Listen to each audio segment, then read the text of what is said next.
Hello, everyone, and welcome to Friday Message. I'm going to start off with a song. For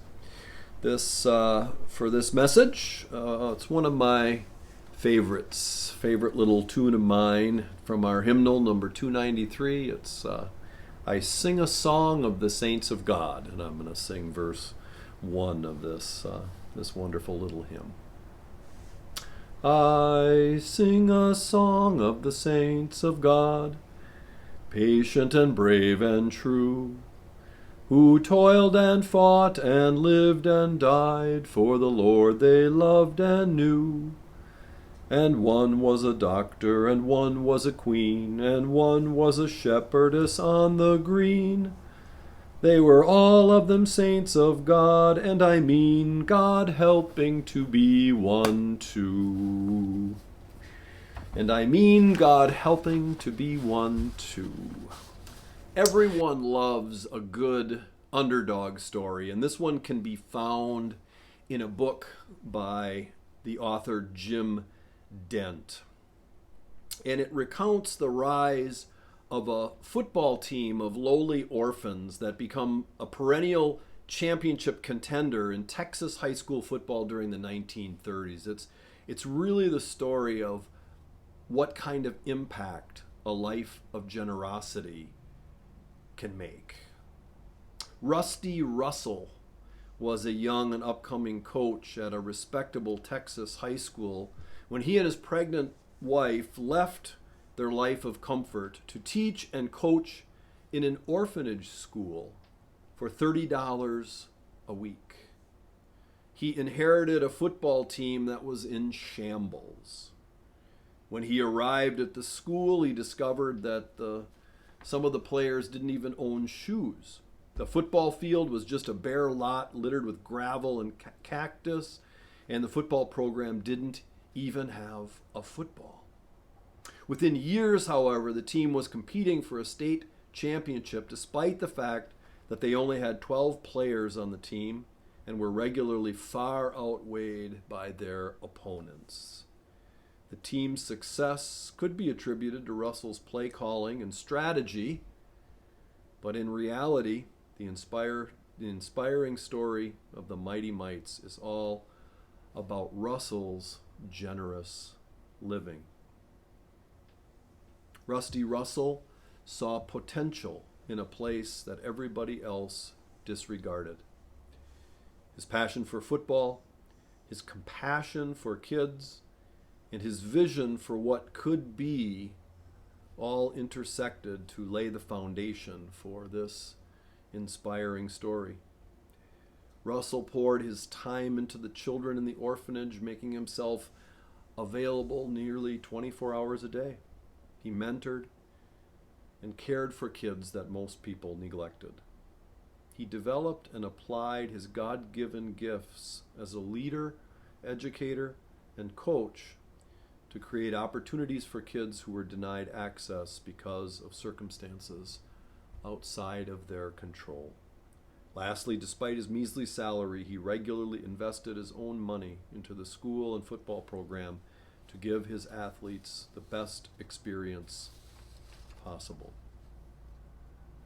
The life of Coach Russell is an example of what we can all be inspired to follow. Russell fully integrated himself into his vocation as a coach and teacher. He was a man of integrity, one who was aligned in who he was and what he did. As a result of his living, unexpected things happened.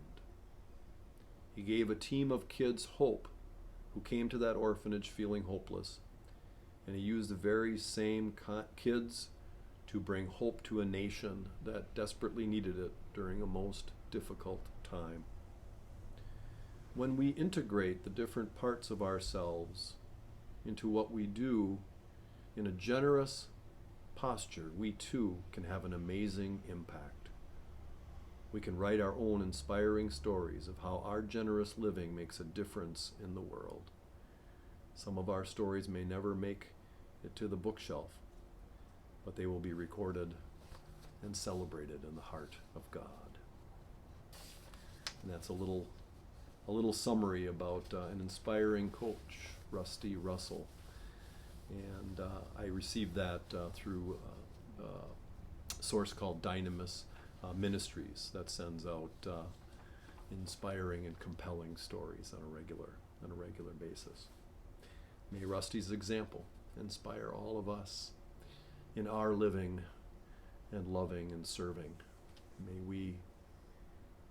we live generously.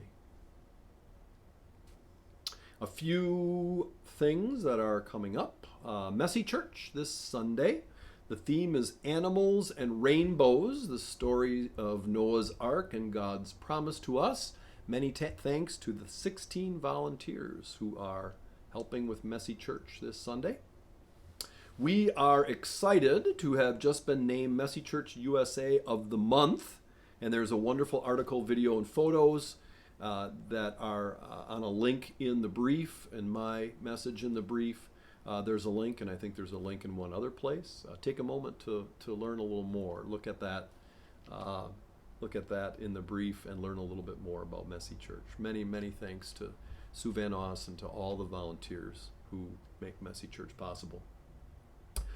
Our children's chapel, called Love First, is going to start next Sunday, August 21st.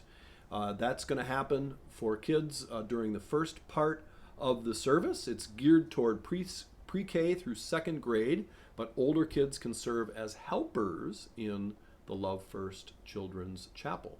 And I am excited that that's going to be launched. Again, thanks to Sue Van Oss for her energy and all of her gifts and sharing them so freely in helping us to get a children's chapel started. Also, look at this Friday brief for information and registration on other offerings for kids and adults coming up in September. Doreen will be leading a music and movement class for ages 3 to 7 on Thursdays at 4:30. And we are also hoping to host a drumming group led by Isaac Fernandez on Tuesdays, adult group at 2:30 and kids group at 4. And you can find out more information about both of those opportunities in the Friday brief. I'm excited that we are in the process of working toward, along with Iona Hope Episcopal Church, working toward sponsoring a refugee family from the Ukraine. We've had an initial meeting with Iona Hope on that, and it will continue to unfold. Stay tuned for how you can be part of this important effort.